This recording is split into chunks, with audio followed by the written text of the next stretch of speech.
Hey guys, this is Mike Tarallo with Qlik. Thanks for joining me in the next video in the Do More with Qlik Tips and Tricks Edition series. In the last video, which I titled Adding the SHAP Data, video 4 in the Qlik AutoML series, we added the actual SHAP data sets to our existing Qlik Sense prediction app. So now we're going to continue with actually now creating the analytics off of that data. So I'm just going to create a new sheet. And I'm going to go to charts, and I'm going to do it manually so you can become a little bit more familiar with the pieces that we're putting in there. So I'm going to add a dimension for the bar. And from here, what we're going to do is we're going to look for the feature field. And you can see AutoML underscore feature. Okay, again, the features were selected when we created the experiment. If you remember, some of those were transport partner, weather severity, product demand, etc.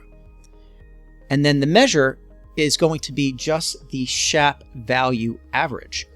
Okay, so if I just type in SHAP value, and here we can create an average aggregate of SHAP value. We also can turn this into a percentage, etc. But this gives you an idea of the influence of these features. So what we do now is we can change the appearance. Let's go to presentation, horizontal, and let's go sort. And let's sort by average SHAP value. What we're looking at right now, this is a total overall showing you the features that have the most influence on the predictive outcome, positive influence on the prediction of the outcome for shipped late. And you can see that feature is product demand, followed by safety stocks, number of items, 6-month sales, etc. And other features overall which had a negative impact are transport partner, make to order, in-state delivery, etc. But keep in mind, this doesn't mean that these particular features did not have any influence on any specific order that happened or related to other dimensions, right? For example, what we can call cohorts, which are groups with specific characteristics or properties attached to them. And then by creating additional analytics with additional dimensions, that's when you can start to identify additional influencers behind that for certain orders and features like transport partner, weather severity, for example. Now, if I take this chart and I do a Control-C and a Control-V, and we go to average SHAP value in our data, and what we do is we just add a function called fabs, which is just absolute value.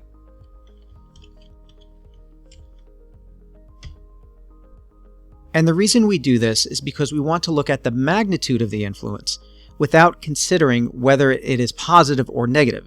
In other words, by looking at the absolute value, we'll be able to see how much impact the transport partner had on the prediction, regardless of the direction, whether it made shipping more likely to be late or not. So if transport partner is negative, it means that it decreases the likelihood of an order being late. But when you take the absolute value, it shows how strongly transport partner affects the prediction, regardless of whether it reduces or increases the chance. Because the absolute value will help you understand the importance of strength of the feature in influencing the prediction without focusing whether the influence is positive or negative. So at this point, I really hope you're getting it. Actually, in fact, I know you're getting it. If you stick with me through the series, you guys are definitely going to become Qlik AutoML experts. So to recap, this was created off of the coordinate SHAP data. Now we're going to create some additional examples in the next video utilizing the prediction SHAP data. See you there.